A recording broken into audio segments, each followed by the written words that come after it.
이슈특급입니다. 이태원 클라스의 일본 웹툰 서비스명이 롯본기 클라스였는데요. 드라마가 리메이크되면서 일본 웹툰명인 롯본기 클라스가 되었습니다. 7월 10일 기준으로 넷플릭스 일본 순위에 이상한 변호사 우영우가 1위, 이태원 클라스가 2위, 기묘한 이야기 3위에 이어 롯본기 클라스가 4위에 랭크되어 있습니다. 그리고 롯본기 클라스는 공개되자마자 혹평이 이어지고 있죠. 이 상황을 알아보겠습니다. 일단 1위인 이상한 변호사 우영우를 한번 보죠. 이 드라마는 일본인들이 좋아하는 요소가 정말 듬뿍 담겨 있습니다. 일본에서는 법정 드라마가 성공한 케이스가 많은데 리가라이, 비기너, 기무라 타쿠야 주연의 히어로 등이 있고 법의학 드라마로 이시하라 사토미의 언내추럴 등이 인기를 끌었습니다.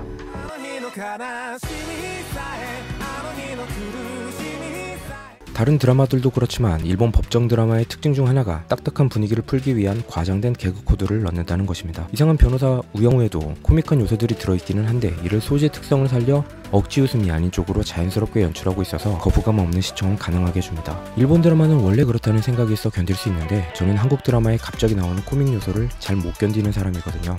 근데 이게 너무 자연스러워요. 대단한 연출력입니다. 정말 장면에서 깜짝 놀라는 연출들을 보여줍니다. 이 장면을 위해 며칠을 촬영했다고 하는데 빛의 흐름도 그렇지만 쿵짝짝을 외칠 때 쿵에서 화면을 아래로 살짝 밀어줍니다. 흔한 줌인 줌아웃, 짐벌을 통한 좌우 이동, 혼돈스러운 상황에서 핸드헬드를 통한 화면 흔들림은 시청자가 인지하기 쉽지만 잠깐씩 바뀌는 사실 이런 카메라 워크를 딱히 정확히 인식하기는 어렵습니다. 하지만 나도 모르는 사이에 화면에 몰입하게 되죠. 잘 보이지 않는 부분까지 신경 써서 만들어내는 이런 섬세한 부분들이 정말 끝도 없이 있는데요. 이렇게 셀카뷰로 이동할 때도 걸음에 맞춰 카메라가 아래 위로 이동합니다.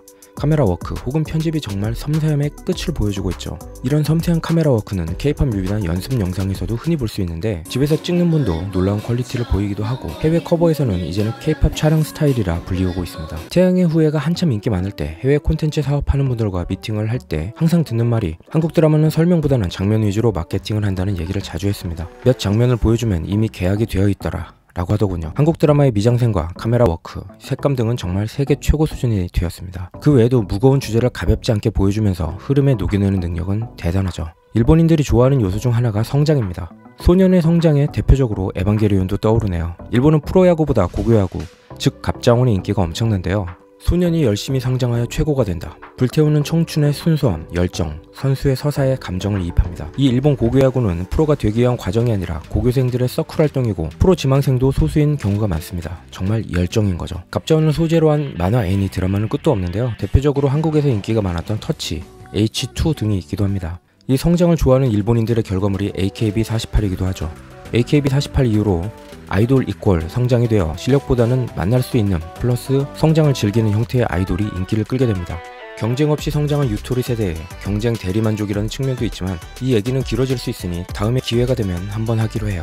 이상한 변호사 우영우의 또 다른 일본 성공 요소로 귀여운 캐릭터도 있겠습니다. 일단 박은빈이라는 배우의 손끝, 걸음걸이까지 계산된 연기도 기가 막히지만 여기서 보여주는 커다란 눈망울의 귀여운 외모가 마치 만화에서 튀어나온 듯한 모습입니다. 포스터도 정말 잘 뽑았어요. 일본은 실사화할 때 만화 애니와 똑같이 만드는 걸 좋아하는데 현실 세계의 만화 캐릭터들을 정말 좋아하거든요. 아마 박은빈 배우는 일본에서 굉장한 인기를 끌게 될 거라 확신합니다. 또 만화 같은 이런 연출들도 좋아할 만한 요소겠죠. 자, 이제 롯본기 클라스로 넘어가 볼게요. 이태원 클라스가 워낙 인기가 많았기 때문에 롯본기 클라스에 대한 기대도 컸었는데요. 대표적으로 비교되는 이 장면 한번 보시죠. 원작인 이태원 클라스에서는 이 장면이 드라마를 관통하는 정말 중요한 부분인데 너무도 생뚱맞게 바뀌어버렸습니다. 먹지도 않았는데 술맛이 어떠나요? 이 장면은 한국법과 일본법 차이에서 오는데요. 한국법은 청소년 보호법에서 술이 구매 가능한 나이를 지정하고 있지만 음주 자체를 막는 법조항은 없습니다. 술 마시는 행위 자체가 불법은 아닌 거죠. 이에 따라 성인이 술을 구매해서 따라주고 술을 마시는 것이 불법이 아닙니다. 일본법은 음주 그 자체의 나이를 규정하고 있어서 드라마에서 청소년이 술을 마시는 장면은 불법이니 넣을 수 없었던 것이죠. 이 부분에서 고민을 많이 했겠지만 결과적으로 코미디가 되어버렸습니다. 다른 얘기지만 2001년 기묘한 이야기 블랙룸 편에서 기무라 타쿠야가 아버지 앞에서 맞담배를 피는 모습을 보고 충격받았던 기억이 나네요. 부모와 흡연을 상상할 수 없는 국가는 한국뿐인데요. 이런 문화적 차이는 컨텐츠 소비 중 많이 발견할 수 있습니다. 근데 그걸 감안해도 이건 정말 아닌 것 같아요. 여기서도 카메라 워크를 보시면 소년주 배우가 시선을 이동하면 카메라가 여기에 따라서 이동합니다. 롯본기 클라스는 그냥 카메라 4대를 고정시켜놓고 촬영되었어요. 일본이 원래 이랬을까요? 아니요. 기존 드라마와 영화에서는 이 모양까지는 아니었습니다. 일본의 모든 콘텐츠 제작과 소비의 수준이 하향 평준화되면서 이런 퀄리티를 만들어낸 것이죠. 다른 드라마였다면 일본인들이 그냥 넘어갔을지 모르겠지만 원작이 워낙 인기가 많았기 때문에 이들도 비교하며 이 차이를 느껴버릴 수밖에 없습니다. 그렇게 일본 드라마는 2010년 정도에서 발전을 멈춰버렸습니다. 저의 정적인 분위기를 좋아해서 일본 드라마도 즐겨보지만 한숨이 나와서 관둔 작품도 여럿 있네요. 이렇게 된 여러 이유가 있겠지만 일본 내의 의견을 종합하자면 케이블과 종편을 통한 한국의 다양한 환경 그리고 배우 캐스팅입니다. 일본 지상파는 비슷한 문법 및 패턴의 비슷한 배우를 기반으로 캐스팅합니다. 그리고 비슷한 배우가 나이가 들어도 비슷한 배역을 또 맡고 또 맡는 겁니다.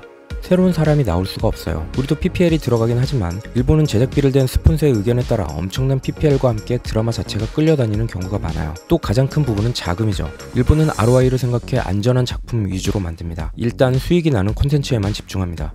독립영화나 소규모 영화는 없어요. 그래서 모험이 생기지 않죠. 2차 수익을 빼도 일본은 자국에서 한국 대비 10배 많은 광고 수익을 기대할 수 있기에 해외 시장에 어필하지 않아요.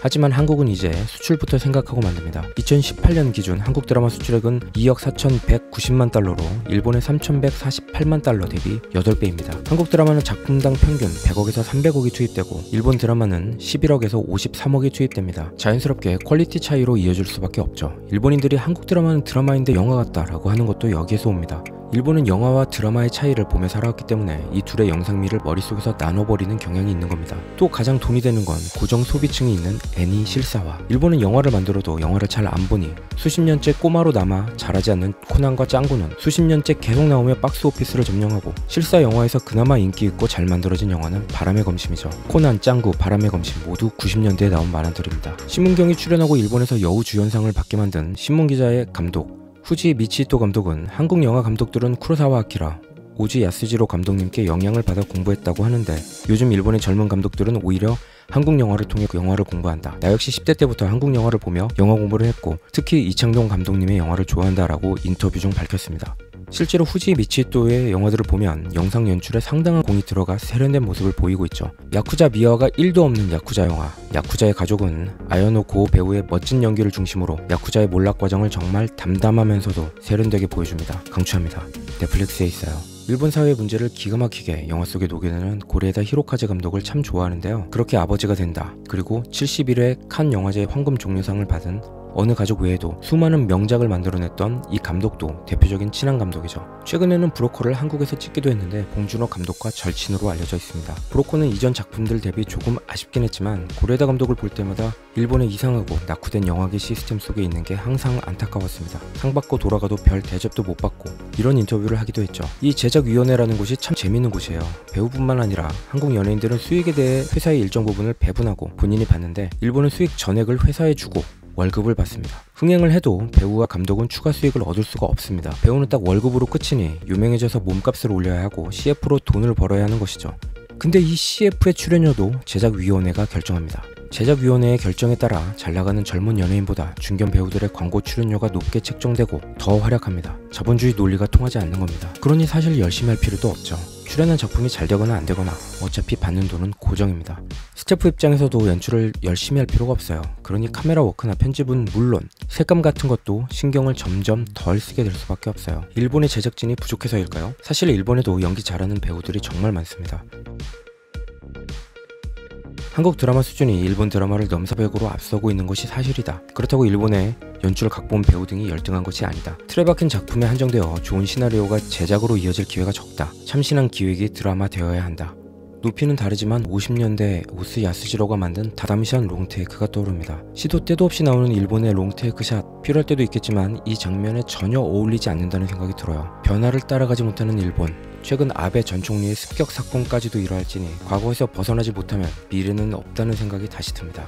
러브레터를 비롯 많은 명작을 만들어냈던 이와이 슈운제 담당자는 이와이 슈운제를 가리켜 규칙을 지키지 않는 사람이었다라고 평합니다. 일본은 이제 다시 이런 규칙을 벗어난 사람이 필요하지 않을까 해요. 외로운 천재 고레에다 감독이 부디 일본의 마지막 거장이 아니길 바라봅니다.